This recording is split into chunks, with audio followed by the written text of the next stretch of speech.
Hello hi friends, welcome to Bhavani Maripudi YouTube channel. ఈ రోజు అయితే నేను దోసకాయ ఎండు రొయ్యల పులుసు అయితే చేస్తున్నాను అనమాట. చాలా అంటే చాలా బాగుంటుంది, చాలా టేస్టీగా కూడా ఉంటుంది.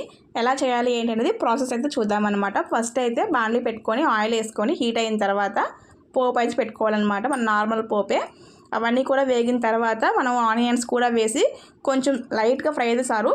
తర్వాత టమాటోస్ కూడా వేసి కొంచెం అలా కలిపిన తర్వాత మనము కట్ చేసి పెట్టుకున్న దోసకాయ కూడా అందులోనే వేసుకొని మొత్తం కూడా కలుపుకోవాలని కలిసేలాగా. తర్వాత మన నీట్గా కడిగి పెట్టుకున్న ఎండు రొయ్యలను కూడా వేసుకొని అవి మొత్తం కూడా మంచి స్మెల్ అనేది వచ్చేంత వరకు అయితే ఫ్రై చేసుకోవాలి. దీని టేస్ట్ అంతా కూడా ఇక్కడే ఉంటుందన్నమాట.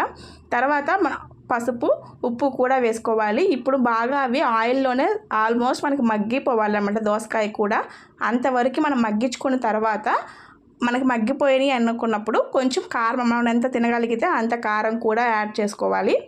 తరువాత చింతపండు పులుసు కూడా వేసుకొని మొత్తం కలిసేలా కలుపుకొని మూత పెట్టేసి అయితే ఉడికించుకోవాలి. సిమ్లో ఒక 5 మినిట్స్ పాటు ఉడికించుకున్నామంటే మనకి ఆయిల్ అనేది పైకి తేలుతుందనమాట. అలా తేలింది అంటే మనకి కర్రీ అనేది రెడీ అయిపోయినట్టే. చాలా అంటే చాలా బాగుంటుంది. ప్లీజ్ సబ్స్క్రైబ్ చేసుకోండి భవానీ మరిపూడి యూట్యూబ్ ఛానల్ని.